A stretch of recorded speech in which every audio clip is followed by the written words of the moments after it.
नमस्ते बच्चों। होपफुली आप सब बहुत अच्छे हैं और अपना अध्ययन भी नियमित रूप से कर रहे हैं। हम पढ़ रहे हैं कक्षा 7 संस्कृत विषय दीपकम नामक पाठ्य पुस्तक। इस पाठ्य पुस्तक के 5 अध्यायों की चर्चा हम पूर्व की वीडियोस में कर चुके हैं। यदि आप उनमें से कोई अध्याय देखना चाहते हैं तो डिस्क्रिप्शन बॉक्स में दिए प्लेलिस्ट के लिंक पर क्लिक कर सकते हैं। चलिए आज प्रारंभ करते हैं इसका छठा अध्याय अर्थात षष्ठः पाठः। फिर से आपसे एक ही बात दोहराऊंगी कि आप अपनी पुस्तक और पेंसिल अपने साथ लेकर बैठिए, शब्दों के अर्थ आप साथ साथ लिखते चले। चलिए पाठ है आपका क्रीडाम वयम श्लोकांत्याक्षरीम। क्रीडाम अर्थात खेलते हैं, वयम मैंने हम, श्लोकांत्याक्षरीम अर्थात श्लोकों की अंताक्षरी।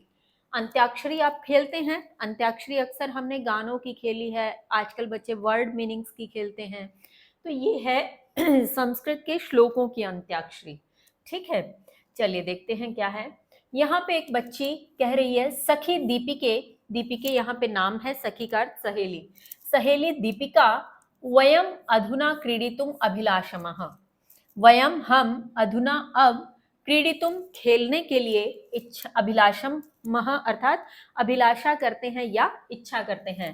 हम अब अभी या अब, अधुना अर्थात अभी या अब, कि हम अभी खेलने के लिए इच्छा करते हैं। तो यह बच्ची कहती है अरे भारती। अरे भारती यानी इसका नाम भारती है, इसका नाम दीपिका।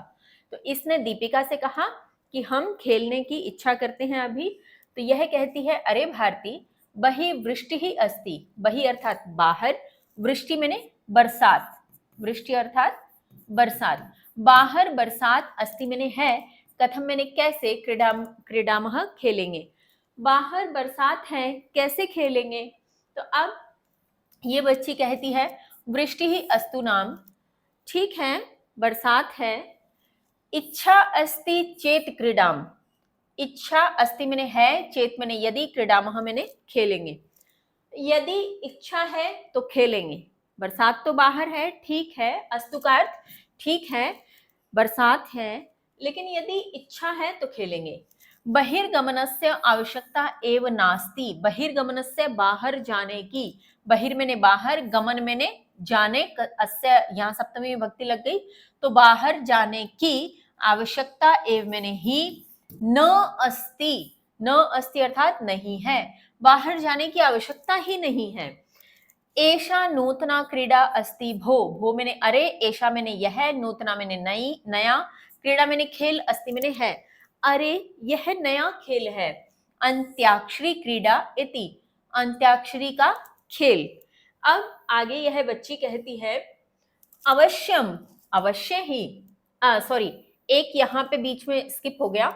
तो इस बच्चे के यह कहने पर कि अंत्याक्षरी का खेल है, तो यह बच्ची बोलती है किम अंत्याक्षरी क्रीडा, क्या अंताक्षरी क्रीडा यानी अंत्याक्षरी का खेल, अहम अपि क्रीडामि, अहम मैं, अपि मैंने भी, क्रीडामि मैंने खेलती हूँ, मैं भी खेलती हूँ। तो यहाँ पे फिर से यह कहती है अवश्यम, बहुत अच्छी बात है, अवश्य खेलो, आगच्छन्तु आओ, वयम सर्वे क्रीडामः, वयम मैंने हम, सर्वे मैंने सभी, क्रीडामः मैंने खेलते हैं, हम सभी खेलते हैं। सखी तर्हि क्रीडायाः नियमान सूचयतु। सखी है सहेली, तर्हि तो, क्रीडायाः क्रीडा के या खेल के, नियमान नियम, सूचयतु बताओ या सूचना दो, यानी जो खेल के नियम है वो तो बताओ, सूचना तो दो कि किस प्रकार खेलना है। तो यह बच्ची फिर कहती है वयम गण द्वयम रचयामः। वयम मैंने हम, गण द्वयम, गण द्वयम अर्थात दो, दो गण रचना करते हैं यानी दो दल बनाते हैं। ठीक है, प्रथम गणस्य नाम ज्ञानमाला, यानी पहले दल का या पहले गण का नाम क्या होगा, ज्ञानमाला, जिसे आप क्या कहते हैं, ज्ञानमाला, है ना। अब इस य को ज बोलना सीख जाएं, इसलिए मैं बार बार दोनों ही उच्चारण करने का प्रयत्न करती हूँ। फिर है एवं च द्वितीय गणस्य नाम रत्नमाला, और द्वितीय जो गण होगा, द्वितीय जो दल होगा, समूह होगा, उसका नाम है रहेगा रत्नमाला। जैसे हम अंत्याक्षरी खेलते समय 2 या 3 जितने भी हम चाहते हैं उतनी टीम्स बनाते हैं, तो यहाँ पे उन्हें टीम की बात हो रही है, गण की, दल की, समूह की बात हो रही है कि हम 2 समूह बनाएंगे, पहले का नाम होगा ज्ञानमाला और दूसरे का रत्नमाला। आद्यो प्रथम गणस्य सदस्यः एकं पद्यं गायति। आद्यौ अर्थात प्रारंभ में, आद्यौ का अर्थ प्रारंभ में, प्रारंभ में प्रथम गणस्य पहले गण का सदस्य एकम एक पद्यम मैंने पद्य या श्लोक गायती गाता है। इसमें बता रही है वो नियम कि पहले क्या होता है, पहले प्रथम गण का, प्रारंभ में प्रथम गण का सदस्य एक पद गाता है। तस्य पदस्य अंतिमेन व्यंजन वर्णेन द्वितीय गणस्य सदस्यः सदस्या वा अन्यम श्लोकम गायति। तस्य पदस्य, उस पद के, अंतिमेन अंतिम, व्यंजन वर्णेन व्यंजन वर्ण से, द्वितीय गणस्य दूसरे दल के या दूसरे गण के, सदस्य अथवा सदस्य यानी मेल या फीमेल जो भी उस समूह में है वो अन्यम अन्य श्लोकम मैंने श्लोक गायती मैंने गाते हैं, अन्य श्लोक गाते हैं। एवं क्रमशः क्रीड़ा प्रचलिति, एवं इसी प्रकार ही क्रमशः निरंतर, क्रीड़ा मैंने खेल, प्रचलिति मैंने चलता है, इसी प्रकार निरंतर खेल चलता है। ठीक वही नियम है जो हम गानों की अंताक्षरी खेलते हैं, है ना।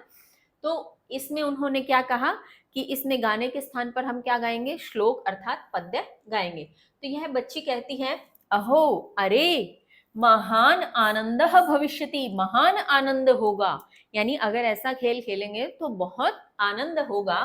तर्हि क्रीडाम, तो खेलते हैं।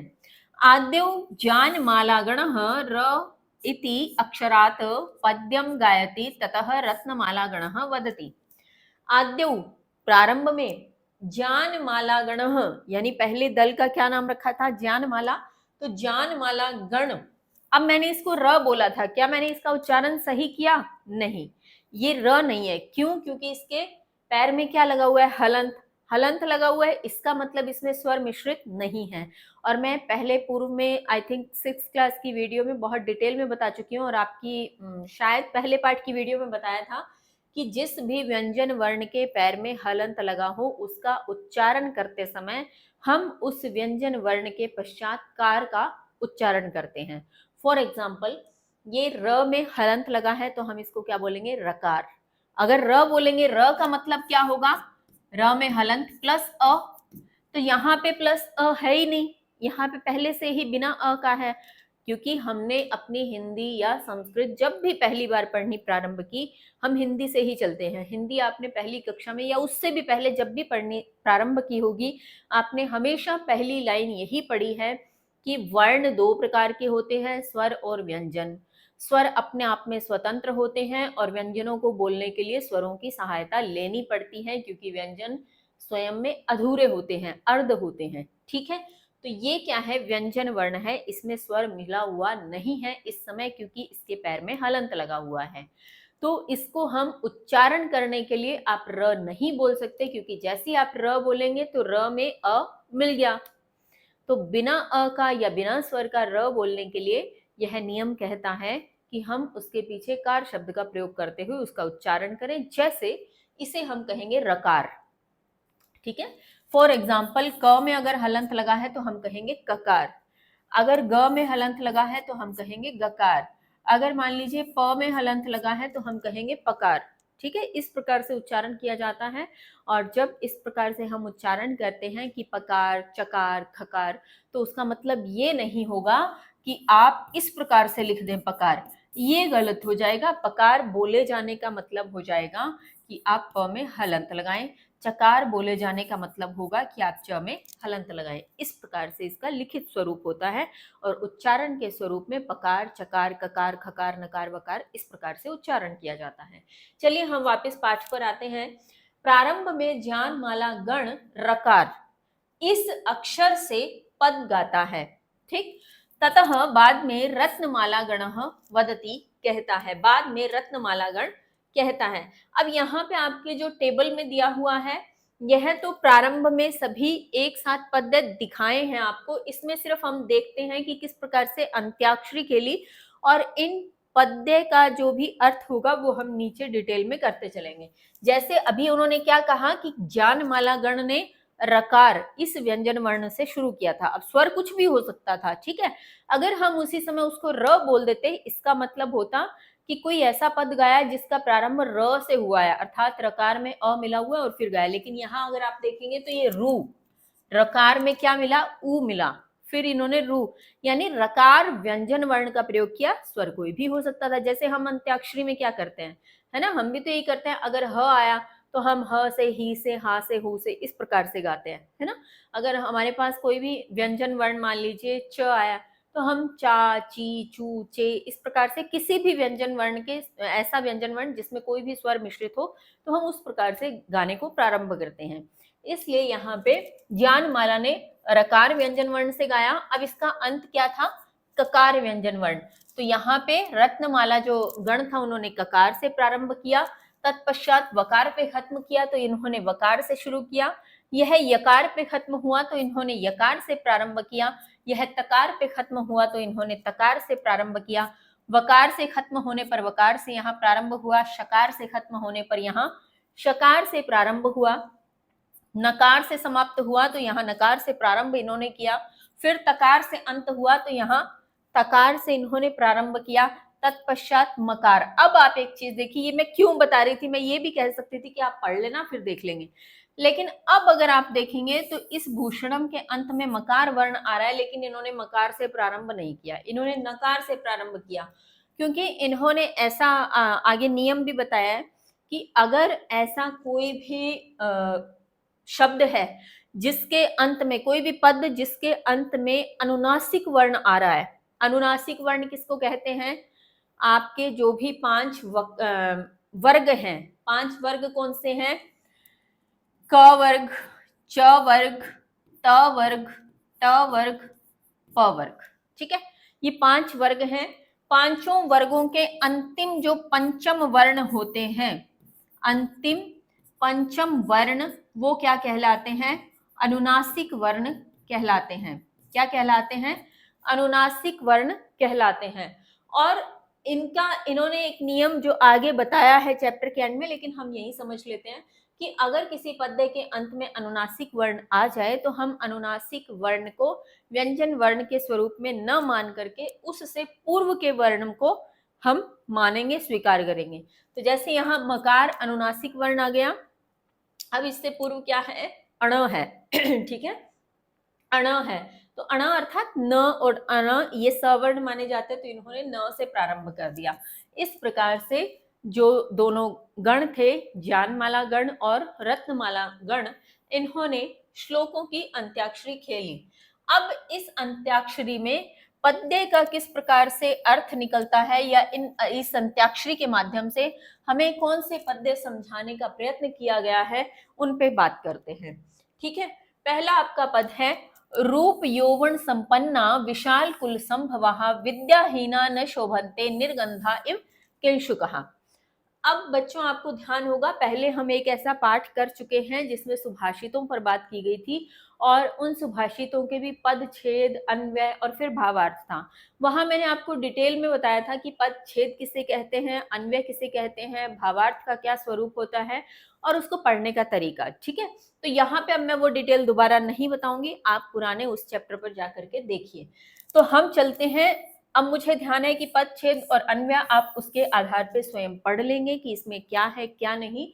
हम चलते हैं इसके भावार्थ पे, जिससे इस पद्य का अर्थ समझने का प्रयत्न करते हैं पहले, फिर हम उसको देखेंगे। ये शाम सुंदरम रूपम अस्ति, ये शाम जिनका, ये शाम अर्थात जिनका, सुंदरम अर्थात सुंदर, रूपम मैंने रूप, अस्ति मैंने है, यौवनम अस्ति यौवन है, यौवन यानी जवानी, टीनेज, उत्तमे कुले जन्म अपि प्राप्तम, उत्तमे कुले यानी उत्तम कुल में, अच्छे कुल में, जन्म अपि जन्म भी, प्राप्तम प्राप्त है, यानी ऐसे व्यक्तियों की बात हो रही है जिनका रूप भी सुंदर है, यानी सुंदर है वे, जवान भी है, यौवन भी अच्छा है उनका, और उत्तम कुल में उनका जन्म भी हुआ है। किंतु ते यदि विद्याया अर्जनम न कुर्वन्ति, किंतु ते यानी वे, यदि विद्या का अर्जनम, अर्जन न मैंने नहीं, कुर्वन्ति मैंने करते हैं, विद्या का अर्जन नहीं करते हैं, अर्थात विद्या का संग्रह नहीं करते हैं, अपने भीतर विद्या को धारण नहीं करते हैं, तरही तेषाम शोभा न भवति, तरही तो, तेषाम मैंने उनकी, शोभा मैंने शोभा, न मैंने नहीं, भवति मैंने होती है, तो उनकी शोभा नहीं होती है, यानी जिनका रूप सुंदर है, यौवन भी है, बहुत उत्तम कुल में उनका जन्म हुआ है, फिर भी यदि उनके पास विद्या नहीं है तो उनकी कोई शोभा नहीं है, उनके पास कुछ अच्छा नहीं है, ऐसा मानना चाहिए। यथा पुष्पितः पलाश वृक्षः दर्शने अतीव सुंदराः सन्ति। यथा जैसे, पुष्पिता फूल, पलाश वृक्षः, पलाश वृक्ष पलाश नामक वृक्ष का एक नाम है, या इसे आप ढाक के वृक्ष कह सकते हैं। किसके वृक्ष? ढाक के, है ना। आपने एक कहावत सुनी होगी, ढाक के तीन पात, है ना। तो इस प्रकार से इसको आप ढाक का वृक्ष, इसका नाम है। दर्शने, दर्शन में, अतीव मैंने बहुत, सुंदरा मैंने सुंदर, संति मैंने है। जैसे पलाश वृक्ष के पुष्प अर्थात ढाक के जो वृक्ष है उसके फूल दर्शन में अर्थात देखने में बहुत सुंदर हैं, किंतु तेषु सुगंधः न भवति, किंतु उनमें सुगंध नहीं होती है। जनाः तेषाम उपयोगम न कुर्वन्ति, जनाः अर्थात लोग, तेषाम मैंने उनका, उपयोगम उपयोग, न मैंने नहीं, कुर्वन्ति मैंने करते हैं, लोग उनका उपयोग नहीं करते हैं। अतः रूपस्य यौवनस्य उच्चकुल्लस्य च अपेक्षया विद्या एव श्रेष्ठा। अतः इसलिए रूप का, यौवन का और उच्च कुल की अपेक्षा, इसलिए रूप, यौवन और उच्च कुल की अपेक्षा विद्या ही श्रेष्ठ है, एवं मैंने ही विद्या ही श्रेष्ठ है। यानी रूप सुंदर होने से या यौवन अच्छा होने से, उत्तम कुल में जन्म ले लेने से कोई लाभ नहीं है। यदि विद्या का अर्जन नहीं किया है तो इनकी अपेक्षा तो विद्या का अर्जन कर लेना ज्यादा अच्छा है, क्योंकि पलाश यानी जो ढाक का वृक्ष है उसके फूल देखने में बहुत सुंदर होते हैं, लेकिन उसमें सुगंध ही नहीं होती। तो जब सुगंध नहीं होती तो लोग उन फूलों का प्रयोग भी नहीं करते, यानी उनको श्रेष्ठ नहीं मानते, उनको अच्छा नहीं मानते। तो ठीक वैसे ही एक व्यक्ति के पास चाहे सब हो, लेकिन अगर विद्या नहीं है तो लोग उनको सम्मान नहीं देंगे, आदर नहीं देंगे। मुझे लगता है आपको इसका अर्थ समझ में आ गया। अब इसको फटाफट से देखते हैं, आपको पदच्छेद बड़ी आसानी से स्वयं समझ में आ जाएगा। रूप यौवन संपन्ना, यानी जो रूप से और यौवन से संपन्न है। विशाल कुल संभवा, विशाल कुल में संभवा अर्थात विशाल कुल में जिसका जन्म हुआ है। विद्याहीना न शोभन्ते, विद्या से हीन शोभा नहीं पाते हैं। निर्गंधा इव किंशुकः, किंशुकः यहाँ आया है पलाश के वृक्ष के लिए ही, किंशुकः अर्थात पलाश का वृक्ष या ढाक का वृक्ष, ठीक है। तो किंशुका अर्थात ढाक के, निर्गंधा अर्थात बिना गंध का, बिना किसी भी प्रकार से उसमें सुगंध नहीं आती है। तो बिना गंध के पलाश की तरह विद्या से हीन शोभा नहीं पाते हैं। फिर से देखिए, रूप यौवन से संपन्न और विशाल कुल में जन्म लिए हुए भी निर्गंध पलाश के समान विद्या से हीन शोभा नहीं पाते हैं। तो इस प्रकार से आप इस पद्य का अर्थ मुझे लगता है कि समझ गए होंगे। आगे चलते हैं, आपके दिया है काव्य शास्त्र विनोदेन कालो गच्छति धीमताम व्यसनेन च मूर्खाणाम निद्रया कलहेन वा। ठीक है, अब इसका पदच्छेद और अन्वय आप स्वयं पढ़िए। हम चलते हैं इसके भावार्थ की ओर। भावार्थ है बुद्धिमन्तः जनः काव्यानां शास्त्राणां च अनुशीलनेन समयस्य सदुपयोगम कुर्वन्ति। पहले यहाँ तक का अर्थ देखते हैं।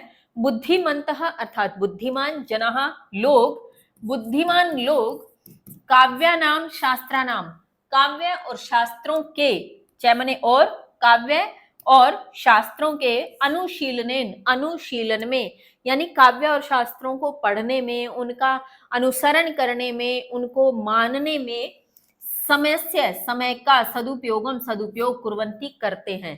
बुद्धिमान लोग काव्य और शास्त्रों का अनुशीलन करने में या उनका अनुसरण करने में समय का सदुपयोग करते हैं, परंतु मूर्ख जनाः शयनं कृत्वा परस्परं कलहं कृत्वा अथवा दुर्व्यसनेन अमूल्य समयस्य दुरुपयोगम कुर्वन्ति।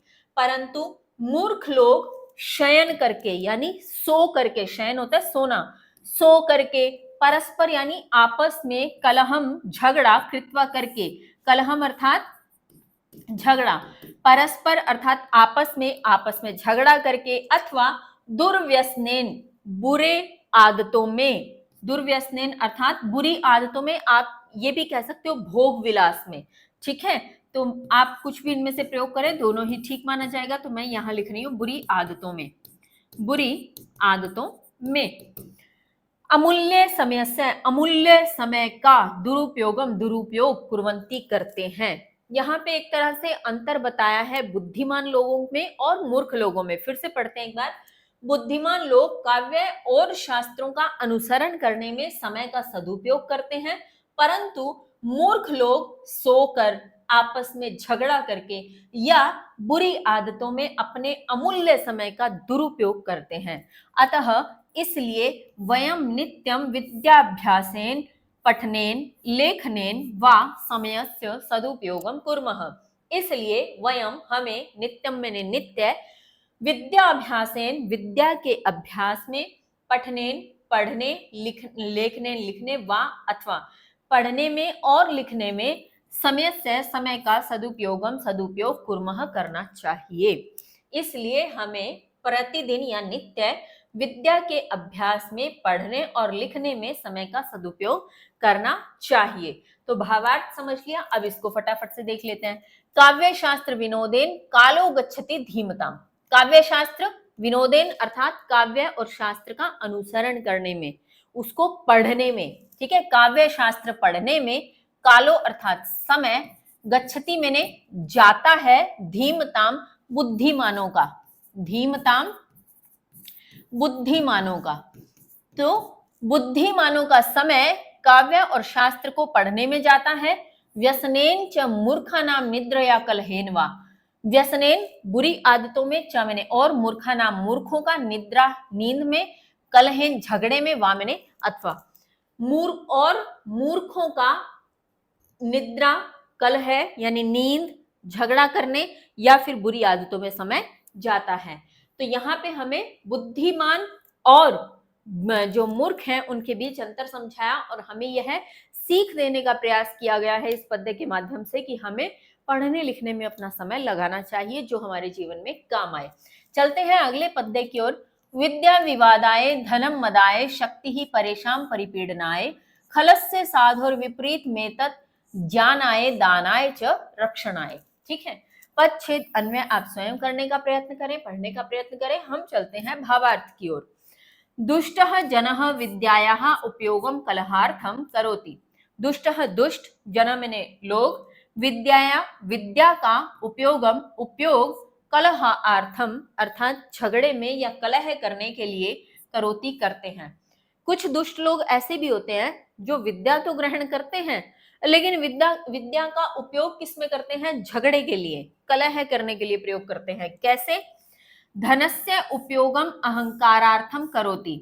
और धन का उपयोग अहंकार करने के लिए करते हैं। यानी अगर ऐसे दुष्ट लोगों के पास धन है, जिनको जो विद्या का उपयोग झगड़ा करने के लिए करते हैं, तो ऐसे लोगों के पास अगर धन भी है तो वो धन का उपयोग अपना अहंकार दिखाने के लिए करते हैं।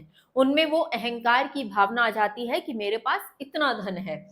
सामर्थ्यस्य उपयोगम अन्येषां पीडनार्थम च करोति। सामर्थ्यस्य, सामर्थ्य कहते हैं शक्ति को, या सामर्थ्य भी कह सकते हैं। सामर्थ्य हिंदी का शब्द भी है कि सामर्थ्य का या शक्ति का उपयोग अन्येषां दूसरों को, पीडनार्थम पीड़ा देने के लिए, च मैंने और, करोति मैंने करता है। यहाँ पे ये कह रहे हैं कि दुष्ट व्यक्ति विद्या का उपयोग, यहाँ जन है अर्थात लोग नहीं है, यहाँ पे एक वचन की बात हो रही है, तो यहाँ दुष्ट व्यक्ति आएगा। ठीक है, इसको थोड़ा करेक्ट करना, मैंने पहले दुष्ट लोग बोल दिया था, यहाँ दुष्ट व्यक्ति आएगा। अगर यहाँ जनाह होता तो वो लोग चला जाता बहुवचन में। तो दुष्ट व्यक्ति विद्या का उपयोग कलह करने के लिए करता है, धन का उपयोग अहंकार दिखाने के लिए करता है, सामर्थ्य अर्थात शक्ति का उपयोग दूसरों को पीड़ा देने के लिए करता है। किंतु सज्जनस्य स्वभावः एतस्य विपरीतः भवति। किंतु सज्जन का स्वभाव इसके विपरीत होता है। किसके विपरीत? दुष्ट जो व्यक्ति काम करते हैं उस स्वभाव के ठीक विपरीत होता है सज्जन का कार्य। सह विद्यायाः उपयोगम अन्येषां ज्ञान वर्धनार्थम करोति। वह विद्या का उपयोग अन्यों के ज्ञान वर्धन के लिए करता है। यानी अगर उसमें विद्या है, वह विद्या को जानता है, तो वो विद्या का उपयोग दूसरों के भी ज्ञानवर्धन के लिए, ज्ञानवर्धन के लिए करता है कि मेरे पास है, मुझसे दूसरों को भी मिले। धनस्य उपयोगम दानार्थम करोति, धन का उपयोग दान करने के लिए करता है। सामर्थ्यस्य उपयोगम दुर्बला नाम रक्षणार्थम च करोति, और सामर्थ्य यानी अपनी शक्ति का प्रयोग दुर्बल की रक्षा के लिए करता है। यानी दुष्ट लोग तीनों चीजों का गलत प्रयोग करते हैं। अगर उनके पास विद्या है तो विद्या का प्रयोग झगड़ा करने के लिए। अब विद्या से झगड़ा कैसे होगा, पहले तो ये भी समझे हम। विद्या से झगड़ा होता है जब किसी ऐसे व्यक्ति में बहुत ज्यादा ज्ञान हो जाए जो ज्ञान का यानी ज्ञान का अहंकार करने लगे, उसे अपने भीतर ऐसे हो जाए कि मैं तो बहुत कुछ जानता हूं, तो फिर वो सामने वाले से झगड़ा करता है, बहस करता है। होता है ना कई बार किसी ना किसी प्रकार से किसी टॉपिक पर बात करते करते बहस हो जाती है और कोई सामने वाला बहुत ज्यादा आर्ग्यू करते हुए अपने ज्ञान को ऐसे दिखाने लगता है कि उससे ज्यादा समझदार कोई भी नहीं है, उससे ज्यादा जानकार कोई नहीं है।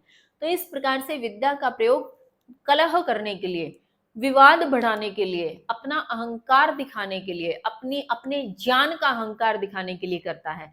ठीक है, तो इस प्रकार से जो दुष्ट व्यक्ति है, अगर उसके पास विद्या है तो वो उसका प्रयोग विवाद करने के लिए, कलह करने के लिए करता है। अगर उसके पास धन है तो वो अहंकार दिखाने के लिए करता है। अगर उसके पास सामर्थ्य यानी शक्ति है तो वो दूसरों को पीड़ा देने के लिए प्रयोग करता है। ठीक, वहीं सज्जन लोग इन तीनों चीजों का प्रयोग कैसे करते हैं? अगर उनके पास ज्ञान है तो वो दूसरों का ज्ञान बढ़ाने के लिए करते हैं। अगर उनके पास धन है तो वो दूसरों को दान करने के लिए उसका प्रयोग करते हैं। और अगर उनके पास शक्ति है तो वो दूसरों का भला करने के लिए और दूसरों की रक्षा करने के लिए, दुर्बल लोगों की रक्षा करने के लिए अपनी शक्ति का प्रयोग करते हैं। अब भावार्थ समझ लिया तो फटाफट से पद्य को देख लेते हैं। विद्या विवादाय यानी विद्या विवाद के लिए अर्थात कलह के लिए। धनम मदाय, मद होता है अहंकार, धनम मदाय यानी धन अहंकार के लिए। शक्ति ही परेशान परिपीड़नाय, शक्ति परेशान यानी दूसरों की पीड़ा के लिए, दूसरों की पीड़ा के लिए। यानी विद्या का प्रयोग कलह के लिए, धन का प्रयोग अहंकार के लिए, शक्ति का प्रयोग दूसरों की पीड़ा के लिए। खलस्य, खल अर्थात जो दुष्ट है, खल अर्थात दुष्ट। ठीक है, तो दुष्ट की विद्या कलह के लिए होती है, धन अहंकार के लिए, शक्ति दूसरों की पीड़ा के लिए। साधुर विपरीतम एतत्, साधु अर्थात साधु सज्जन, सज्जन इसके, एतत् इसके, विपरीतम विपरीत, सज्जन इसके विपरीत। ज्ञानाय ज्ञान के लिए, दानाय दान के लिए, च मैंने और रक्षणाय रक्षण के लिए। यानी जिन तीनों चीजों की बात यहाँ पर हुई थी कि विद्या का प्रयोग ज्ञान के लिए, धन का प्रयोग दान के लिए और शक्ति का प्रयोग रक्षा करने के लिए। इस प्रकार से कि दुष्ट लोग तो इनका प्रयोग करते हैं अपने अपने स्वार्थ सिद्धि के लिए, लेकिन सज्जन लोग करते हैं दूसरों का भला करने के लिए और किसी प्रकार से समाज का परोपकार करने के लिए। आगे के पद्य पर चलते हैं। ये शाम न विद्या न तपो न दानम, ज्ञानम न शीलम न गुणो न धर्मः, ते मर्त्य लोके भुवि भारभूता मनुष्य रूपेण मृगाश्चरन्ति। ठीक, अब पदच्छेद और अन्वय आप स्वयं पढ़ने का प्रयत्न करें। हम चलते हैं भावार्थ की ओर। ये जनाः विद्याम न अर्जयन्ति, ये यानी जो, जनाः मैंने लोग, जो लोग विद्या का अर्जन नहीं करते हैं, न मैंने नहीं, अर्जयन्ति अर्जन करते हैं, यानी जो लोग विद्या का संग्रह नहीं करते हैं। कठिन व्रतम न आचरन्ति, कठिन व्रत का आचरण नहीं करते, यानी किसी प्रकार से उनके जीवन में सिद्धांत या तपस्या नहीं होती, नियम नहीं होते, कठिन व्रत नहीं रखते। दान, यहाँ व्रत से तात्पर्य वो फास्ट रखने वाले व्रत से नहीं है, यहाँ कठिन व्रत के आचरण से तात्पर्य है कि अपने जीवन के कुछ ऐसे कठोर सिद्धांत होने चाहिए, नियम होने चाहिए कि कोई भी परिस्थिति आ जाए और हम अपने नियम को छोड़े नहीं, हम परिस्थिति के वश में आकर अपने नियमों का त्याग करके कोई गलत कार्य न करें। ऐसे कठिन व्रत का पालन अपने जीवन में करना चाहिए।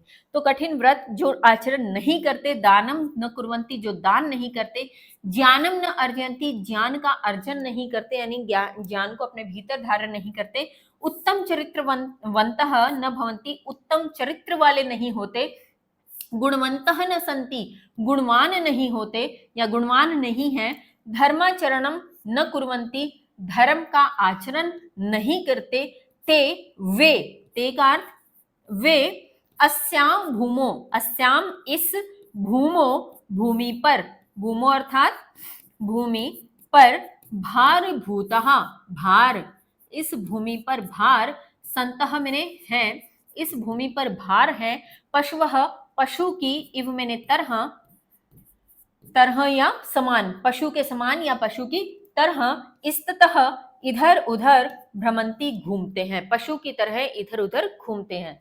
फिर से देखते हैं एक बार, जो लोग विद्या का अर्जन नहीं करते, कठिन व्रत का आचरण नहीं करते, दान नहीं करते, ज्ञान का अर्जन नहीं करते, उत्तम चरित्र वाले नहीं होते, गुणवान नहीं है, धर्म का आचरण नहीं करते, वे इस भूमि पर भार हैं, पशु की तरह इधर उधर घूमते हैं।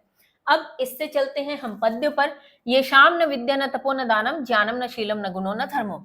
ये शाम, जिनमें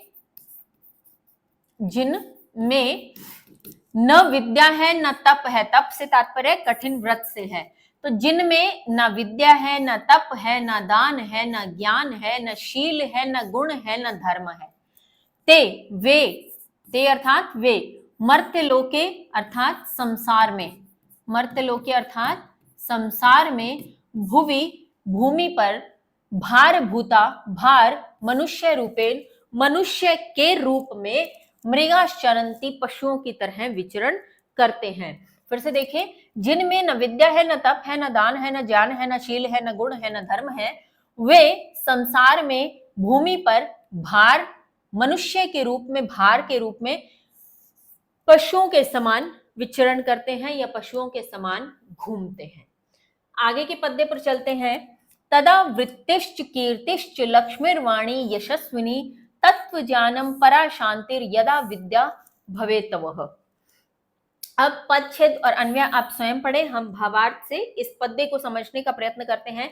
यदि त्वम विद्याम अर्जयसी, यदि तुम विद्या का अर्जयसी अर्जन करते हो, यानी यदि तुम विद्या का संग्रहण करते हो, विद्या को अपने भीतर धारण करते हो, तरही तो तुम उद्योगम उद्योग, यशः यश, धनम धन, कीर्ति प्रदाम वाणी, कीर्ति प्रदाम वाणी यानी आपको कीर्ति प्रदान करे ऐसी वाणी, वास्तविक ज्ञानम अर्थात जो सत्य का ज्ञान है, जो वास्तविक ज्ञान है, जो यथार्थ ज्ञान है, उत्तमाम शांति, उत्तम शांति को, च और प्राप्नोषि प्राप्त करते हो, अतः इसलिए निरंतरम निरंतर विद्या अर्जनम करणीयम, निरंतर विद्या का अर्जन करना चाहिए। दोबारा देखिए एक बार, यदि तुम विद्या का अर्जन करते हो, यानी विद्या का अगर हम संग्रह करते हैं, तो तुम उद्योग, यश, यश किसको कहते हैं, प्रतिष्ठा यानी नाम होता है ना, तो उद्योग यानी व्यापार, व्यापार में बहुत अच्छा कर सकते हो, तो यदि तुम विद्या का अर्जन करते हो तो तुम उद्योग, यश, धन, कीर्ति देने वाली वाणी, यानी आपकी वाणी भी ऐसी हो जाएगी जो आपको सम्मान दिलाएगी, तो ऐसी कीर्ति प्रदान करने वाली वाणी वास्तविक ज्ञान से और उत्तम शांति आपको प्राप्त हो जाएगी, आप उत्तम शांति से उत्तम शांति को प्राप्त करोगे, इसलिए निरंतर विद्यार्जन करना चाहिए। चलते हैं पद्य की ओर। तदा तब, वृत्तिश्च, वृत्ति यहाँ पे है व्यापार के लिए, जो नीचे हमने उद्योग शब्द का प्रयोग किया था वो इसी वृत्ति के व्यापार स्वरूप का पर्यायवाची है, ठीक है।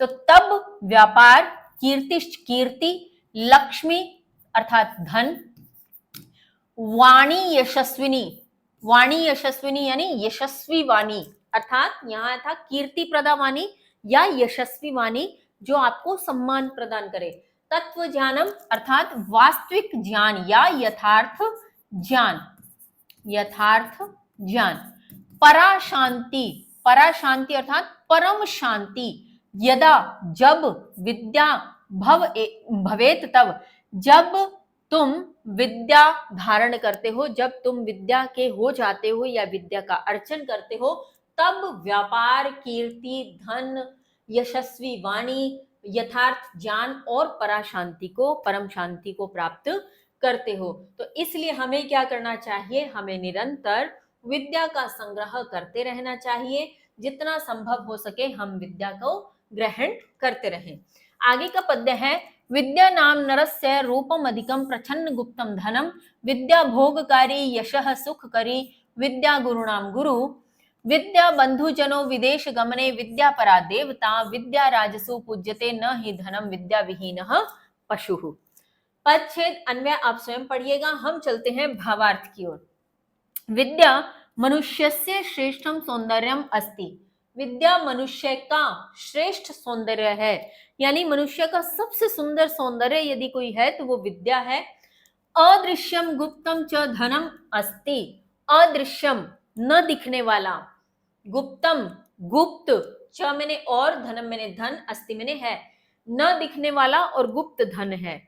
अब अगर आपके भीतर ज्ञान है, आपके भीतर बहुत विद्या है, नॉलेज है, तो क्या वो दिखाई देती है? नहीं, दिखती नहीं, लेकिन वो आपके भीतर छुपा हुआ गुप्त धन है। वो काम आने पर आपको बहुत सहायता प्रदान करता है, तो ऐसा गुप्त धन है। विद्या आनंदम जनयति। विद्या आनंद को जन्म देती है। कीर्तिम वर्धयति। कीर्ति को बढ़ाती है। सुखम च प्रददाति। और सुख देती है, प्रदान करती है। विद्या गुरुणाम गुरु अस्ति। विद्या गुरुओं की भी गुरु है, क्योंकि गुरु भी गुरु कब बन पाया? जब उसने विद्या को ग्रहण किया। तो गुरुओं की भी गुरु विद्या है। जब एक गुरु ने विद्या को अपने भीतर धारण किया तभी वह गुरु बन पाया। विद्या के बिना तो गुरु का भी अस्तित्व नहीं है। विदेश यात्रायाम विद्या बंधु भवति। विदेश यात्रायाम अर्थात विदेश जाने पर, विदेश यात्रा में विद्या बंधु अर्थात भाई समान, भाई समान कह सकते हो, बंधु अर्थात अपना कोई मित्र भी कह सकते हो कि मित्र या भाई के समान भवती मैंने होती है। विद्या प्रधाना देवता अस्ति। विद्या प्रधान देवता है, यानी सबसे बड़ा देव अगर कोई है, सबसे प्रधान देव कोई है तो वो विद्या है। राजसभासु विदुषाम एव सम्मानः भवति। राजसभासु, राजसभाओं में, सभासु अर्थात सभाओं में, यानी राजा की जो भी सभाएं लगती हैं उन राजसभाओं में भी विदुषाम विद्वान, एव मैंने ही, सम्मानम मैंने सम्मान, भवति मैंने होता है। राजसभाओं में भी विद्वानों का ही सम्मान होता है।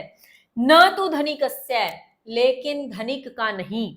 यानी राजसभाओं में जिसके पास बहुत धन होगा उसका सम्मान नहीं होगा, क्योंकि धनिक वो है, राज तो उससे भी ऊपर है। राजसभाओं में जब राजा बैठा है तो राजा को धनिक से क्या काम, क्योंकि राजा तो स्वयं में राजा है, वो उससे सबसे बड़ा धनिक है, तो उसके लिए धनिक कोई मायने नहीं रखता।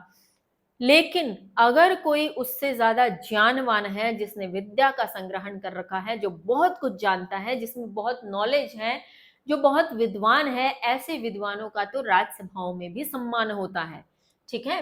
अतः यह विद्याहीन भवति। अतः इसलिए यह जो विद्याहीन भवति मैंने है, सह पशु समान भवति, वह पशु के समान है। पहले भी एक पद्य में हमने पढ़ा कि जो विद्या का अर्जन नहीं करते वो इस संसार में भार स्वरूप हैं, मनुष्य के रूप में भार हैं और पशुओं की तरह विचरण करते हैं। तो वही भाव इसमें है कि जो विद्या से हीन है वह पशु समान होता है। फटाफट से फिर से देख लेते हैं। विद्या मनुष्य का श्रेष्ठ सौंदर्य है जो अदृश्य और गुप्त धन है। विद्या आनंद को जन्म देती है, कीर्ति को बढ़ाती है और सुख को प्रदान करती है। विद्या गुरुओं की भी गुरु है। विदेश यात्रा में विद्या बंधु के समान है, भाई अथवा मित्र के समान है। विद्या प्रधान देवता है। राजसभाओं में विद्वानों का ही सम्मान होता है, धनिकों का नहीं। अतः इसलिए जो विद्याहीन होता है वह पशु समान होता है। भावार्थ समझ लिया। अब फटाफट से इसका पद्य देख लेते हैं। विद्या नाम नरस्य रूपम अधिकम प्रचन्न गुप्त धनम। विद्या नाम जो है, विद्या नामक जो भी चीज है वो नरस्य मनुष्य के, रूपम अधिकम रूप से अधिक रूप मनुष्य का विद्या ही है, विद्या नाम का धन है। प्रछन्न गुप्त धनम, प्रछन्न गुप्त अर्थात अदृश्य गुप्त धन है। विद्या भोग करी, विद्या भोग करी है, अर्थात यहाँ पे हमने पढ़ा था इसका कि विद्या आनंद को जन्म देती है। भोग करने पर जो भोग करता है विद्या का, भोग देने वाली, सुख सुविधा देने वाली है, आनंद देने वाली है, यश देने वाली है, सुख करी है, सुख देने वाली है। विद्या गुरुओं की भी गुरु है। विद्या गुरुणाम गुरु। विद्या बंधु जनो विदेश गमने, विदेश गमने, विदेश जाने पर विद्या बंधु जन है, यानी बंधु व्यक्ति के समान है, भाई के समान है, मित्र के समान है। विद्या परा देवता, परा कहते हैं श्रेष्ठ को, विद्या श्रेष्ठ देवता है, विद्या श्रेष्ठ देवता है। यहां हमने पढ़ा था विद्या प्रधान देवता, एक ही बात है। तो विद्या राजसु पूज्यते न ही धनम। राजाओं में, राजसभाओं में, राजसु राजसभाओं में विद्या ही पूजी जाती है, न कि धन। जो हमने बात की थी कि विद्वान ही पूजे जाते हैं, न कि धनिक। विद्या विहीन पशु, विद्या से विहीन कौन है? स्वयं पशु ही है। शनैः पंथा शनैः कंथा शनैः पर्वत लंघनम शनैर्विद्या शनैर्वित्तम पंचेतानि शनैः शनैः। अब इस पद्य के पद छेद और अन्वय को आप स्वयं पढ़ लेंगे। हम चलते हैं भावार्थ की ओर। मनुष्य सर्वदा गमन समय सावधानम चलेत, मनुष्य को सर्वदा अर्थात हमेशा गमन समय अर्थात जाते समय या गमन करते समय सावधानम सावधानी से चलेत चलना चाहिए। मनुष्य को हमेशा चलते समय सावधानी से चलना चाहिए। ये हम बचपन से सीखते आए हैं। हमें हमारे माता पिता कहते थे जब चलो सावधानी से चलो, आगे देख कर चलो, कहीं ठोकर नहीं खा लो, है ना। तो सावधानी से चलना चाहिए, आराम से चलना चाहिए। वस्त्रस्य सीवनम जागरूकतया कुर्यात्, वस्त्रस्य वस्त्र का सीवनम, सीवन यानी उसकी सिलाई, वस्त्र की सिलाई जागरूकतया जागरूकता के साथ कुर्यात करनी चाहिए। यानी वस्त्रों को सिलते समय भी जागरूकता से उस कार्य को करना चाहिए, क्योंकि अगर जागरूकता नहीं रखेंगे, ध्यान से नहीं करेंगे तो वस्त्र गलत सिल जाएंगे। ऐसा होता है जब टेलर हमारे कपड़ों को थोड़ा भी इधर उधर गलत सिल दें या कुछ उसमें कमी आ जाए तो हम जाते हैं ना सही करवाने। तो इसका मतलब टेलर को क्या चाहिए था कि वो जागरूकता से करता ताकि आपका एक बार में फिटिंग अच्छी आ जाती। तो वस्त्रों की सिलाई भी जागरूकता से करनी चाहिए। पर्वतस्य ऊपरी आरोहणम क्रमेण कुर्यात्, पर्वतस्य पर्वत के ऊपरी ऊपर आरोहणम चढ़ाई, आरोहणम का अर्थात चढ़ाई, या सीवनम का भी अर्थ आप लिख लीजिए सिलाई, ताकि आपको याद रहे। क्रमेण क्रम से कुर्यात करनी चाहिए। पर्वत के ऊपर चढ़ाई भी क्रम से करनी चाहिए, क्रम से यानी धीरे धीरे एक क्रम के अनुसार चढ़ते चले जाएं। ऐसा नहीं, कई बार हम ऐसा सोचते हैं कि एक पैर यहाँ रखा और एक पैर बहुत एकदम से ऊंची छलांग लगाने का प्रयास करते हैं और ऐसे में हम गिर सकते हैं। कभी आपने क्लाइंबिंग की हो तो आपको थोड़ा बहुत इसका अंदाजा होगा। तो अगर सीढ़ियां भी आप चढ़ते हैं, सीढ़ियां भी अगर आप एक सीढ़ी पे पैर रख के फिर 2 या 3 आप कभी स्किप करने, कभी ऐसा करते हैं बच्चे हंसी मजाक में और आनंद अपना खेल खेलने के लिए कि एक सीढ़ी पे पैर रखा, 2-3 छोड़ दी, फिर चौथी सीढ़ी पे पैर रखा, फिर 2-3 छोड़ दी, तो ऐसे करके वो खेल खेलते हैं, लेकिन उसमें बहुत जल्दी थक जाते हैं। तो हमें क्या करना चाहिए, सीढ़ियां या पर्वत की चढ़ाई जो है क्रमानुसार करनी चाहिए, यानी एक सीक्वेंस बना रहना चाहिए, क्रम के अनुसार करना चाहिए। विद्याम विद्या धनम धन च मैंने और निरंतम मैंने निरंतर प्रयत्न से अर्जित अर्जित करना चाहिए। विद्या और धन निरंतर प्रयत्न से अर्जित करते रहना चाहिए, यानी निरंतर प्रयत्न करना चाहिए किनको अर्जन करने में, विद्या को अर्जन करने में और धन को अर्जन करने में, यानी इनको अर्जित करने में कभी भी इसको रोकना नहीं चाहिए, इस क्रिया को निरंतर प्रयत्न इसके पीछे करते रहना चाहिए। एतानी ये पंच 5 कार्यानि कार्य शनैः धीरे अर्थात सोपान क्रमेण एव कुर्यात्, सोपान क्रम में ही कुर्यात करने चाहिए। ये कह रहे हैं कि ये 5 कार्य धीरे धीरे से मतलब अर्थात सोपान क्रम में ही करने चाहिए, यानी क्रमानुसार करने चाहिए। एकदम से छलांग लगाने का प्रयत्न करेंगे तो गिर जाएंगे, है ना, उसमें रिस्क है। तो ये 5 कार्य धीरे धीरे करने चाहिए। तो ये 5 कार्यों के आप इस पद्य को देखते हैं, फटाफट से आपको समझ में आ जाएगा। शनैः पंथा शनैः कंथा।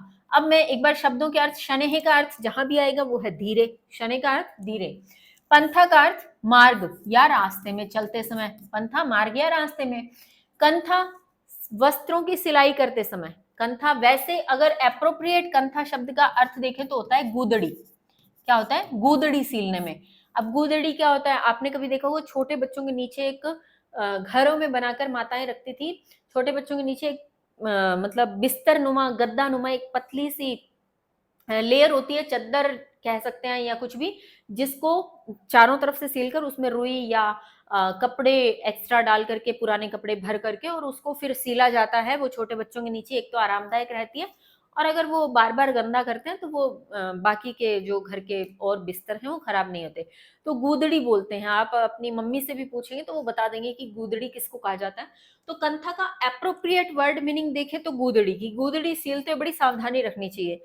कहीं अब सावधानी क्यों रखनी चाहिए, वैसे तो वस्त्रों के सिलने में जागरूकता की बात हुई थी नीचे भावार्थ के समय, लेकिन गूदड़ी में अगर एक जगह ज्यादा रुई डाल दी या ज्यादा कपड़े एक साइड भर दिए, कम कपड़े दूसरी तरफ रहे, तो वो बच्चे के नीचे उसको आप जब डालेंगे तो बच्चा उस पर कंफर्टेबल लेट नहीं पाएगा, सो नहीं पाएगा, वो परेशान हो जाएगा उससे। तो इसलिए गूदड़ी की सिलाई बड़ी सावधानी से धीरे धीरे करनी चाहिए। शनि पर्वत लंघनम, पर्वत लंघनम यानी पर्वत की चढ़ाई। विद्या वित्तम, विद्या वित्तम अर्थात धन, विद्या और धन, ये अब 5 कौन से हुए? मार्ग पर चलना, गोदड़ी या वस्त्रों की सिलाई, पर्वत पर चढ़ना, विद्या का अर्जन और धन का अर्जन। ये 5 काम पंचेतानी, ये 5 काम शनैः शनैः धीरे धीरे करने चाहिए, सावधानी पूर्वक करने चाहिए, सोपान के यानी क्रम के अनुरूप करने चाहिए। चलिए आगे देखते हैं। न विद्या विना सौख्यम नराणाम जायते ध्रुवम अतो धर्मार्थ मोक्षेभ्यो विद्याभ्यासम समाचरेत। अब इस पद्य का आप पदच्छेद और अन्वय स्वयं पढ़े, हम चलते हैं भावार्थ की ओर। मानवानां कृते विद्यार्जनम अत्यंतम अनिवार्यम भवति। मानवानां मानवों के कृते लिए विद्यार्जनम विद्या का अर्जन अत्यंतम मैंने अत्यंत, अनिवार्यम मैंने अनिवार्य, भवति मैंने होता है। मानवों के लिए विद्या का अर्जन अत्यंत अनिवार्य होता है। यदि नरः, यदि लोग या मनुष्य विद्या अर्जनम न कुर्वन्ति, विद्या का अर्जन नहीं करते हैं, तर्हि तो स्थिरम मैंने स्थिर, सुखम मैंने सुख, न मैंने नहीं, प्राप्नुवन्ति मैंने प्राप्त करते हैं। यदि लोग या मनुष्य विद्या का अर्जन नहीं करते हैं तो स्थिर सुख को प्राप्त नहीं करते, यानी सुख उनका स्थिर नहीं रह पाएगा। वो छोटी छोटी चीजों से खुश जरूर होंगे लेकिन वो सुख स्थिर नहीं होगा, वो थोड़ी थोड़ी देर का हो सकता है क्योंकि वो अन्य चीजों से होगा, विद्या से तो नहीं होगा। अतः इसलिए धर्म साधनाएं, धर्म की साधना के लिए, अर्थ लाभाए, अर्थ के लाभ के लिए, यहाँ अर्थ से तात्पर्य है धन। अब अर्थ के कितने पर्यायवाची आपने देख लिए, धन, अर्थ और वित्त, है ना। तो अर्थ यानी धन के लाभ के लिए, मोक्षम मोक्ष की प्राप्तुम प्राप्त करने के लिए, च मैंने और, विद्याभ्यासम मैंने विद्याभ्यास, कुर्यात मैंने करना चाहिए। इसलिए धर्म की साधना के लिए, यहाँ धर्म से तात्पर्य क्या है कि हमारे जो भी मनुष्य रूप में हमारे कर्म निहित हैं, अगर हम स्टूडेंट लाइफ में हैं तो पढ़ना हमारे लिए, पढ़ना तो खैर पूरे ताउम्र जिंदगी के लिए ही कह सकते हैं कि बहुत जरूरी है, लेकिन अन्य जो अवस्थाओं में पढ़ने के साथ साथ अन्य चीजें ऐड होती जाती हैं कि बचपन में क्या करना चाहिए, उससे ऊपर जवानी में, या उससे ऊपर जो हम गृहस्थ जीवन है, या जो भी जीवन है उसमें जो भी हमारे द्वारा किए जाने वाले कर्म निहित होते हैं, उन्हीं कर्मों को यहाँ धर्म का नाम दिया गया है कि धर्म की साधना के लिए, धन के लाभ के लिए और मोक्ष की प्राप्ति के लिए विद्या प्राप्त करनी चाहिए, विद्या का अभ्यास करते रहना चाहिए। इस पद्य से हम चलते हैं पद्य मुख्य पर, भावार्थ से। न विद्या विना, विद्या के बिना, यानी विद्या के बिना सौख्यम सुख नरानाम मनुष्यों में जायते ध्रुवम होता है, जायते अर्थात होता है, ध्रुवम अर्थात स्थिर, ध्रुवम अर्थात स्थिर, और न मैंने नहीं। विद्या के बिना मनुष्यों में सुख स्थिर नहीं होता है, यानी जब तक विद्या का अर्जन नहीं होगा तो सुख स्थिर नहीं रहेगा, ठीक। अतः इसलिए धर्म, अर्थ, मोक्ष, धर्म, अर्थ और मोक्ष के लिए विद्या अभ्यासम समाचरित, विद्या का अभ्यास निरंतर करते रहना चाहिए, उसका आचरण निरंतर प्रति करते रहना चाहिए। तत्पश्चात आपके पद्य है तारानां भूषणम चंद्रः लतानां भूषणम सुमम पृथ्व्याः भूषणम राजा विद्या सर्वस्य भूषणम। तारानाम, तारों का, इसके भावार्थ से चलते हैं फिर इजी हो जाएगा, है तो बहुत इजी है ये वैसे। तार कहा, तारों का, तारों की या तारों का, चंद्रेन, चंद्र के, सह मैंने साथ, शोभनते मैंने शोभा पाते हैं। तारों की जो शोभा है, या ये कह सकते हैं तारे चंद्र के साथ शोभा पाते हैं, ठीक। लता कुसुमय सह शोभनते, लता अर्थात जो बेल होती है ना, बेल मतलब पेड़ पौधों में जो एक बेल सीधी ऊपर की ओर चढ़ती है, जिसका कोई दरख्त या मोटा तना नहीं होता, वो एक शाखा की तरह बस बढ़ती जाती है और उस पर कुछ फूल लगते हैं। तो लता यानी बेल, कुसुमय अर्थात फूलों के साथ, फूलों के, सह मैंने साथ, शोभनते मैंने शोभा पाती है। लता यानी बेल फूलों के साथ शोभा पाती है। राजा पृथ्व्याः शोभाम वर्धयति, राजा की जो शोभा है पृथ्वी के साथ बढ़ती है, यानी अगर राजा के पास भूमि नहीं है, अगर राजा के पास पृथ्वी नहीं है तो वो राजा कैसा, राजा तभी तो है ना कि उसकी कुछ भूमि पर उसका अधिकार है, कुछ पृथ्वी का भाग है उसके पास, तो पृथ्वी से ही राजा की शोभा बढ़ती है। विद्या सर्वेषां मनुष्याणां शोभा वर्धते, विद्या सभी मनुष्यों की शोभा बढ़ाती है। क्या बात हुई यहाँ की तारों की शोभा किसके साथ है? चंद्रमा के साथ। जब तक चंद्रमा नहीं होगा तो तारे शोभा कैसे पाएंगे? क्योंकि अगर चंद्रमा नहीं होगा तारों को रोशनी कहाँ से मिलेगी, और तारों को रोशनी नहीं मिलेगी तो वो चमकेंगे कैसे? तारे चमकते ही किससे हैं? चंद्रमा की शोभा से। और चंद्रमा को वैसे सूर्य से मिलती है, वो एक अलग बात है। खैर, तारों की शोभा चंद्रमा के साथ है, लता यानी बेलों की शोभा फूलों के साथ है, राजा की शोभा पृथ्वी के साथ है, और विद्या के साथ तो सब मनुष्य ही शोभा पाते हैं, यानी विद्या कोई भी मनुष्य ग्रहण कर ले वो शोभा ही पाएगा। तो यहाँ पे अगर देखें पद्य के अनुसार तारानाम भूषणम चंद्र, तारों का आभूषण है चंद्रमा।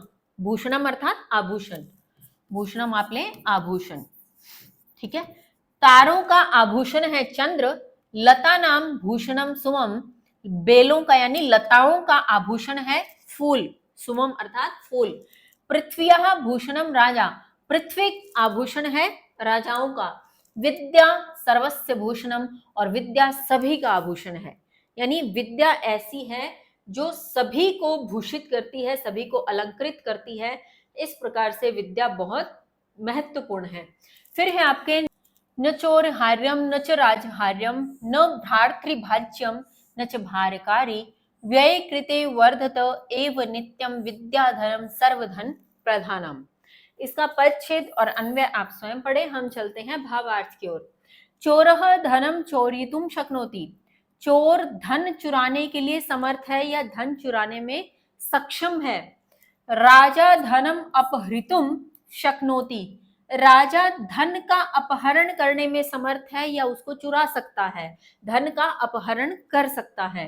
भ्रातृषु धनस्य विभाजनम भवितुमर्हति, भ्रातृषु भाइयों में धनस्य धन का विभाजन यानी भाइयों में धन का बंटवारा हो सकता है, उसको धन का बंटवारा करने के लिए भाई समर्थ हैं।